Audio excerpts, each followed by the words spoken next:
And third section to be dialogue and universal peace. What are the main reasons that cause prejudice across cultures? I think fear causes prejudice, fear of what's unknown and fear of what's different. And so to stop prejudice is to educate and to expose people to people who are different than themselves, and they will find that they're not to be feared and not to be shunned, but that they are part of what makes the world more interesting and beautiful. Did 9/11 affect ideas about Islam? No, 9/11 didn't change what I thought of Islam. I already, had studied and knew that there was differing opinions among Islam, just as there is in Christianity. There's people of many different opinions. What is the importance of dialogue attempts initiated by Fethullah Gulen in terms of humanity and universal peace? Well, the dialogue is, I think, that's very forward-looking to establish relationships among people as a way of building peace. I think is very insightful of him. Turkey is a country where many people from different cultures and religions have been living centuries and centuries. Mm-hmm. What do you think about this openness and understanding of Turkish people toward other religions' followers?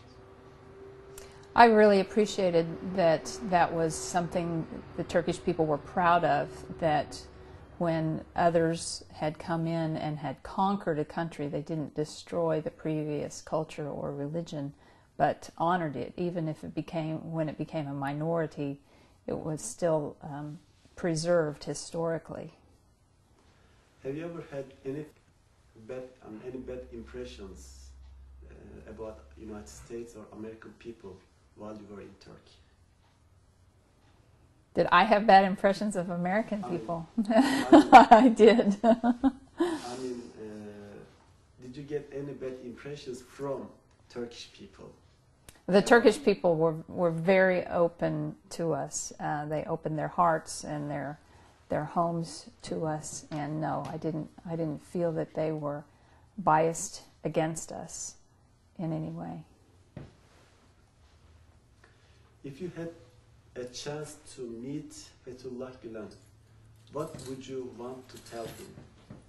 What would be your message? I think that I would tell him that I think what he's doing with education is very important, and that what he is, the ways that he is going about working for world peace are very significant. The last section is going to be about Islam and general issues, and we will have 4 or 5 questions in this section. Okay.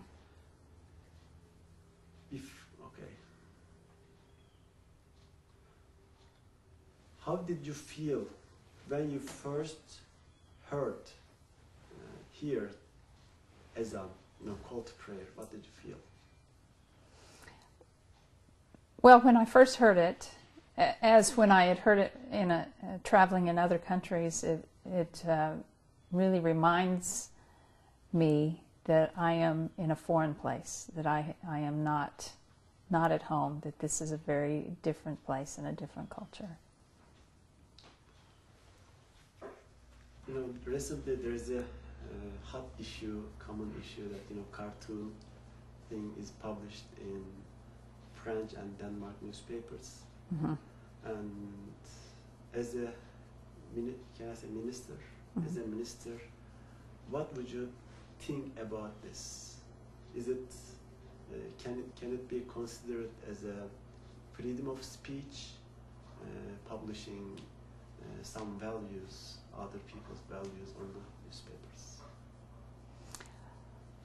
Well, I think that the publishing of the cartoons was not intended to comment on values, but was intended to be satire and inflammatory. And so, you know, that's regrettable. But I also feel that while, you know, being a Christian minister and knowing that we have free speech in the United States, and so many times things that are anti-Christian are published. And I guess we have just learned to not take them seriously and to not react. And that actually reacting negatively to such things actually increases the knowledge of them, whereas if there had been no reaction, the knowledge of these cartoons wouldn't have spread around the world. Normally, like I think in 2 countries there was really bad reaction to the cartoon in Lebanon and Syria. And the reason that we are asking these questions is there are some people, I mean, who doesn't want dialogue, and they like clash and they like terrorism. If people a society can be busy with these kind of problems, and they can do whatever they want behind the screen because people is going to be busy with this.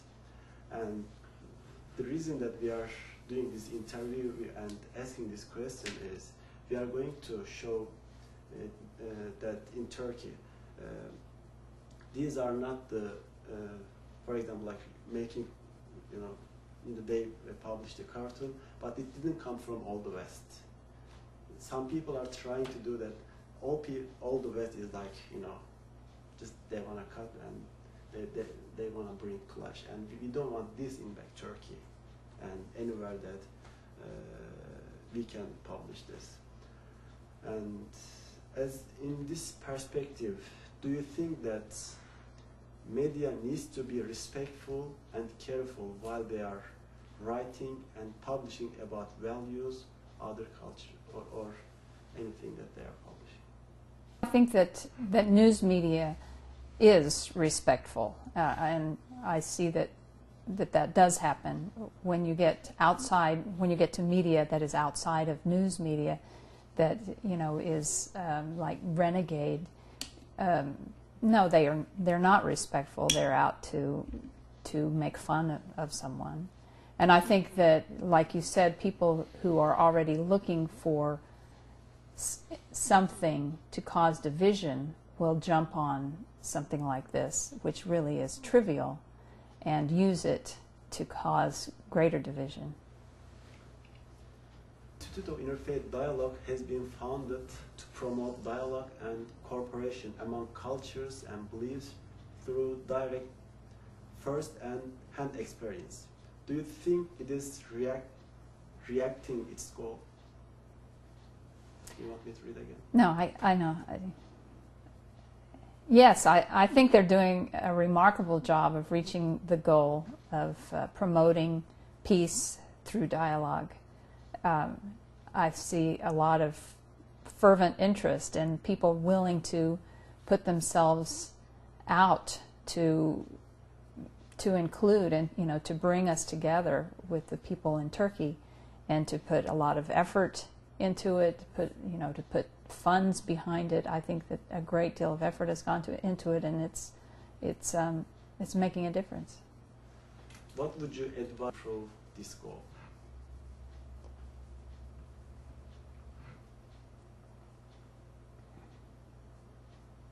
Well, I think that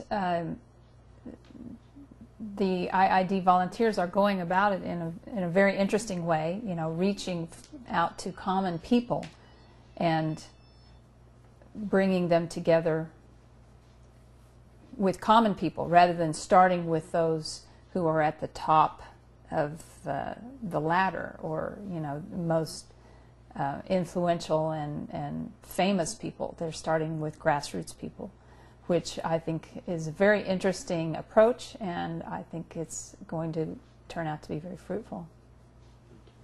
Is there anything you want to share with us beyond this question?